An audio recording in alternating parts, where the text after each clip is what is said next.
IndiGo flight issue. అసలు ఈ IndiGo flight issue ఏంటి? దీనికి గల కారణాలు ఏంటి? అలాగే దీనికి ఎవరు బాధ్యులు అనేది ఈ వీడియోలో చూద్దాం. చూసే ముందు మీరు ఒకసారి లైక్ చేసి సబ్స్క్రైబ్ చేసుకోండి.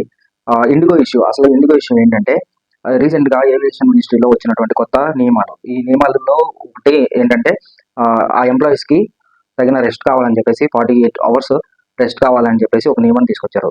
దీని ద్వారా ఎంప్లాయీస్ కొరత అనేది ఏర్పడింది. కాబట్టి ఎంప్లాయీస్ లేరు కాబట్టి ఈ ఇండిగో అనేది ఇంతకు ముందుగా బుక్ చేసుకున్నటువంటి ఫ్లైట్స్‌ని దాదాపు 1000కి పైగా ఫ్లైట్‌లని క్యాన్సిల్ చేసింది. అయితే దీనివల్ల పిల్లలు, వృద్ధులు అలాగే పెద్దవాళ్ళు ఎవరైతే బుకింగ్ చేసుకున్నారో వాళ్ళు విమానాశ్రయాల్లో పాతకాలంలో బస్ కోసం ఎదురు చూసినట్లు ఇలా ఎదురు చూస్తూ చాలా ఇబ్బందులకు గురి అవుతున్నారు. అయితే ఈ విషయం మీద ఇంతవరకు రెస్పాండ్ అవ్వలేదు మన ఏవియేషన్ మినిస్టర్ అయినటువంటి రామ్మోహన్ నాయుడు గారు.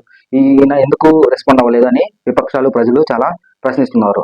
ఈ విషయం ఏదైనా కానీ రెస్పాండ్ అవ్వాల్సిన బాధ్యత ఏవియేషన్ మినిస్టర్ గారి మీద ఉంది. సో మీరు ప్రజలకు త్వరగా ఈ ఇష్యూని క్లియర్ చేయాలని, అలాగే ప్రజల తరపున మీరు మంచి డిసిజన్ తీసుకోవాలని ప్రతి ఒక్కరూ కోరుకుంటున్నారు.